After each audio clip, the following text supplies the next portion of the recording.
230 గజాల స్థలం అనగా మనకి 4.5 సెంట్ల స్థలం అయితే బ్యాంక్ ఆప్షన్ లో సేల్కి వచ్చిందండి. ప్రాపర్టీ వచ్చేసి మనకి వెస్ట్ ఫేసింగ్ లో అయితే ఉంటుంది. రెడీ టు కన్స్ట్రక్షన్ పొజిషన్ లో అయితే ఉందండి. వెంటనే ఇల్లు కట్టుకోవచ్చు. చూడొచ్చండి మీకు వీడియోలో. చుట్టూ కూడా మనకి ఇళ్ల మధ్యలో అయితే ఎక్కువ ప్రాపర్టీ ఉందండి. అండ్ ల్యాండ్ దగ్గర మనకి 33 అడుగుల రోడ్డు ఫెసిలిటీ ఉంది. అండ్ బ్యాంక్ ఆప్షన్ లో మనకి 54 లక్షలు అయితే స్టార్టింగ్ ప్రైస్ అండి. ఇది రిజర్వ్ ప్రైస్ అనమాట.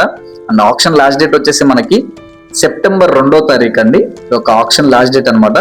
సో నచ్చితే కనుక వెంటనే స్క్రీన్ మీద కనిపిస్తున్న మా నెంబర్కి అయితే కాల్ చేయండి. అండ్ ప్రాపర్టీ ఉన్న ఎగ్జాక్ట్ లొకేషన్ చూసుకుంటే కనుక తెనాలి బాలాజీరావుపేట లొకేషన్ లో అయితే ఒక ప్రాపర్టీ ఉంటుందండి. అండ్ రైల్వే స్టేషన్ కి అతి సమీపంలో అయితే ఉంటుంది. సెప్టెంబర్ 2వ తారీఖు ఆప్షన్ లాస్ట్ డేట్ అండి. సో నచ్చితే వెంటనే స్క్రీన్ మీద కనిపిస్తున్న మా నెంబర్కి కాల్ చేయండి. మీ ఫ్రెండ్స్ అండ్ ఫ్యామిలీ మెంబర్స్ లో కూడా ఎవరికైనా ఈ యొక్క ప్రాపర్టీ ఉపయోగపడితే తప్పకుండా షేర్ చేయండి. ఇటువంటి మరెన్నో అప్డేట్స్ కై మన రామ్ రియల్ ఎస్టేట్ ఛానల్ ని సబ్స్క్రైబ్ చేసుకోండి. Thank you for watching.